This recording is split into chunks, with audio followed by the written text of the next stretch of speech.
be loud.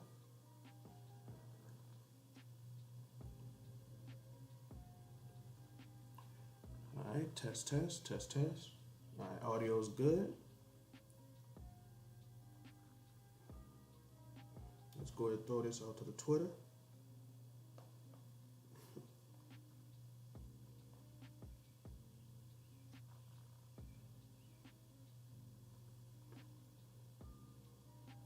How y'all doing? How y'all doing?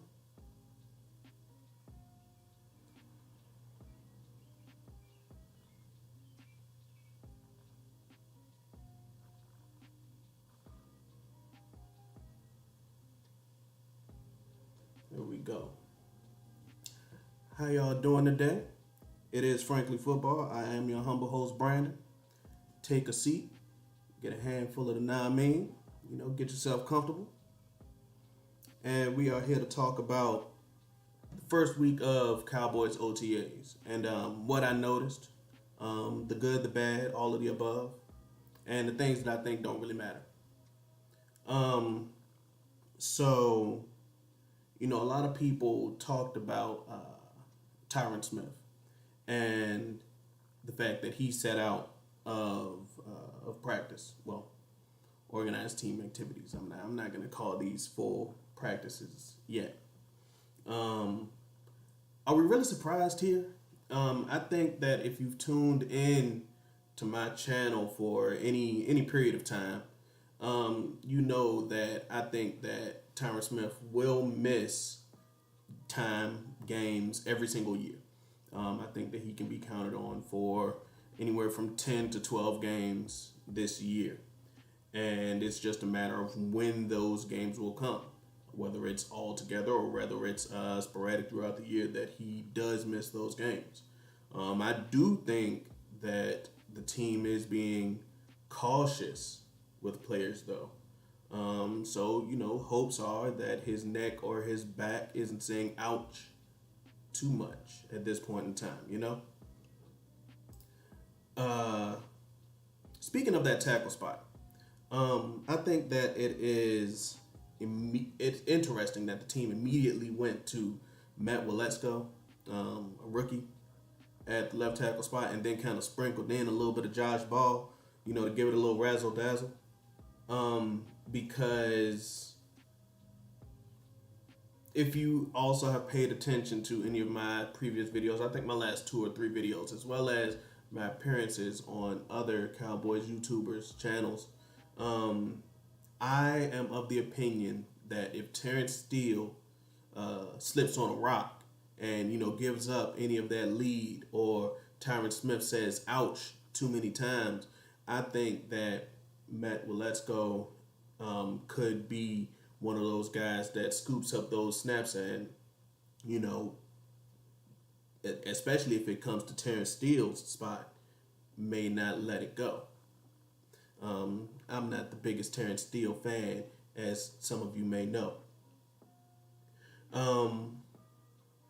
Of course, the biggest thing is I think that the team is clearly pushing the CeeDee Lamb as the number one receiver narrative, because Amari Cooper isn't there, and they have to kind of clean up and wipe away those stains that came with that negative press. But him putting on weight is great, but if he actually is still growing in height, then that's just great too. I think that CeeDee Lamb was already the best receiver in the division. Of course, you may have some fans of other teams in the division, like an AJ Brown or Terry McLaurin stan, who may speak otherwise, but the numbers or the film doesn't necessarily support those cries. Not to mention the fact that, like I said, Amari Cooper isn't on this team anymore, so his snaps will have to go somewhere. So I think that they are priming CeeDee Lamb to be the number one guy, not only in this team, but to be the premier receiver in the NFC East. I do think that it is kind of interesting that James Washington is in a walking boot. Um, Historically, like I previously said, the team has been overly cautious with players in OTAs, which is quite all right, to the point that they'll put them in a boot for nothing. Um, Now, if this was happening in training camp in Oxnard, California, then we could talk then. But right now, I'm not overly concerned. But it is something interesting to note. A lot of beat reporters that were monitoring the team had a lot to say about that, about the fact that Washington didn't really practice much this week. And speaking of other receivers, Jalen Tolbert was practicing with strength and conditioning coaches on the sideline, working the resistance bands and things like that. And I think that this is coming due to the fact that he suffered a knee injury in college. I don't think it was his final year, but one of his seasons in college, he suffered a pretty bad knee injury. And they just want to be, once again, overly cautious, especially with the young guy. You don't want to throw him out to the wolves, not right now. And this is another case. If this were happening in training camp in Oxnard, California, then I'd be a little bit more concerned that we could have another conversation then. Now, offensively, I think that the team seems to be embracing an increased use of Tony Pollard. Is this too late? This is Tony Pollard's contract year. We were all crying for this last season. Especially when Zeke was going through having a PCL injury. They lined in OTAs. They lined Tony Pollard and Zeke up in 21 personnel a lot, and had had Tony Pollard in the slot as well. So this is coming in a contract year. And that extra motivation alongside potentially increased usage, you can see big gains for him. And that'll price him right outside of an area where Dallas is looking to re-sign him.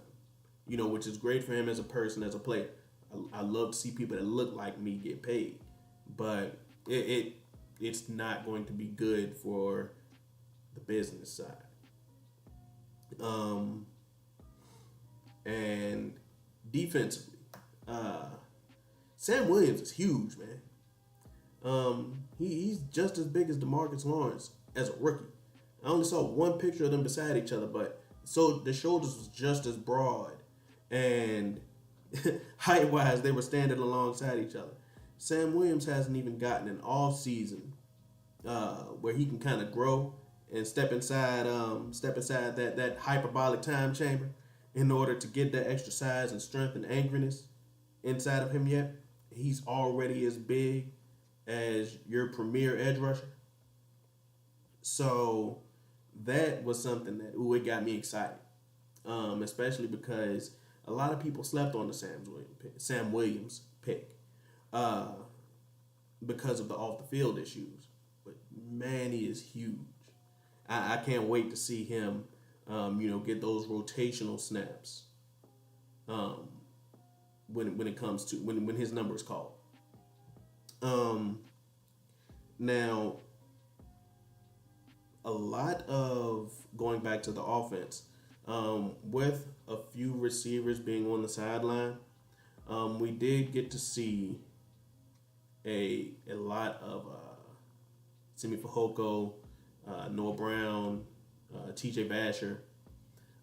These are going to be guys who need those snaps because they're going to be fringe roster guys, especially Fehoko and Vasher. They're guys who are going to kind of fulfill maybe a bit of the same role on the offense. So I think that they're going to have to greatly take full advantage of every snap that they can get, not just here, but in Oxnard as well.